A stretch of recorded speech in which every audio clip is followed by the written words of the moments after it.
Aujourd'hui, au Monde municipal en 2 minutes, plein feu sur le bilan de mi-mandat du conseil municipal de Rimouski.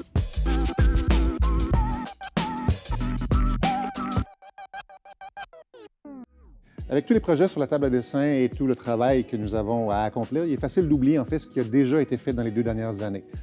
Dans plusieurs des cas, il y a eu des dossiers qui traînaient depuis longtemps, entre autres la question des ateliers Saint-Louis. Finalement, c'est venu à une résolution où le CI3S a décidé de faire une offre d'achat pour pouvoir procéder à une expansion, mais qui va protéger en fait les façades et la structure des ateliers Saint-Louis. Alors, c'est une conclusion positive pour un dossier qui traînait depuis très, très longtemps.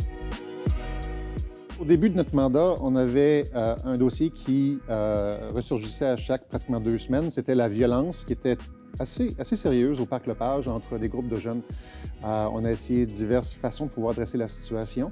La ville, avec des intervenants comme les écoles, comme les travailleurs de rue, comme les services policiers, on a vraiment tous travaillé ensemble pour trouver une solution à plusieurs volets, mais dont un des volets était un contrôle des entrées au niveau du Parc Lepage pour l'heure du midi, là où effectivement les jeunes se rassemblaient.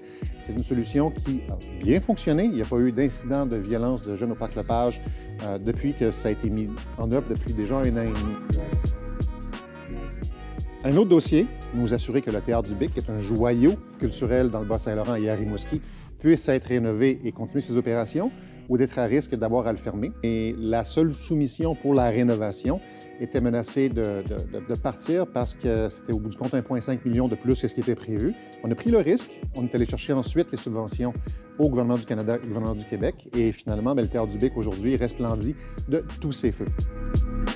Évidemment, le dossier numéro 1 depuis le début, c'est la question du logement. Il faut comprendre que ce n'est pas la ville qui construit du logement, mais la ville doit donner les outils pour favoriser, pour stimuler la construction de logements résidentiels. Le contexte économique rend difficile la construction de logements privés. Le plan de lutte contre la pénurie de logements, qui a été publié en janvier 2023, nous a permis en fait d'identifier 12 actions que la ville pouvait entreprendre pour aider à favoriser justement la construction résidentielle. L'avantage du plan était aussi d'attirer l'attention sur la situation à Rimouski et la volonté de proaction de la ville de Rimouski envers des promoteurs de tous les coins du Québec. Alors, ça augure bien pour 2024 avec plusieurs mises en chantier qui s'annoncent.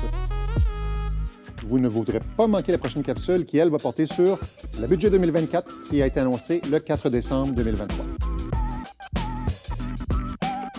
J'étais en train de décompresser. Parfait. Pas le bon mot. Bon.